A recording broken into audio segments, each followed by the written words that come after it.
تخافوا ولا تحزنوا وابشروا بالجنة التي كنتم توعدون।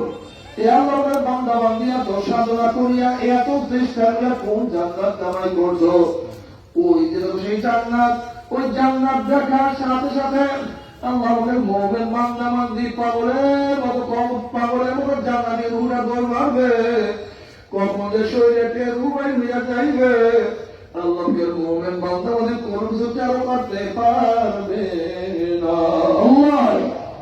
আল্লাহ তুমি কবুল করিয়া দাও। যখন কবরের মধ্যে যাবে, কবরের সাথে সূরা হইয়া যাবে, মদিনার সাথে আমার নবীর রওজার সাথে সূরা হয়ে যাবে, রাস্তা হইয়া যাবে। ফেরেশতারা প্রশ্ন মান হাযা রাজুল, কেন ওই ব্যক্তিকে? তখন যুবক বলল, হে ফেরেশতারা কি প্রশ্ন করছো? ওনার প্রেমে পড়িয়া টুপি মাথায় দিয়া করে দেখেছি, কলেজের সাথীরা টুপি উঠিয়া কত থুক মারছে, কিন্তু ওনার প্রেমে পড়িয়া মাথা থেকে টুপি নামাই নাই।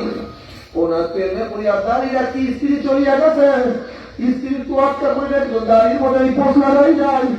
ওনার প্রেমে পড়িয়া লম্বা জামা লাগিয়ে রাস্তায় বের হয়েছি, দুনিয়াদার জামা দুনিয়া কত টাকা ইচ্ছা করছে, কিন্তু সুন্নাতের প্রেমে পড়িয়া লম্বা জামা গা থেকে নামাই নাই।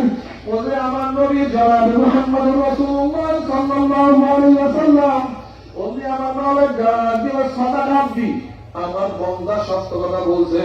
ওয়াকুশুল ফরাশা মিনাল জান্নাহ ওয়া বিসুবিল জান্নাহ, এর ফেরেশতা আমার বান্দা বান্দির গায়ের মধ্যে জান্নাতের পোশাক লাগাইয়া দে, জান্নাতের বিছানা বিছাইয়া দে, জান্নাতের নাম নিয়ামতে যারা গোটা কবরটাকে ভরিয়া দে। আল্লাহ তুমি কবুল করিয়া দাও।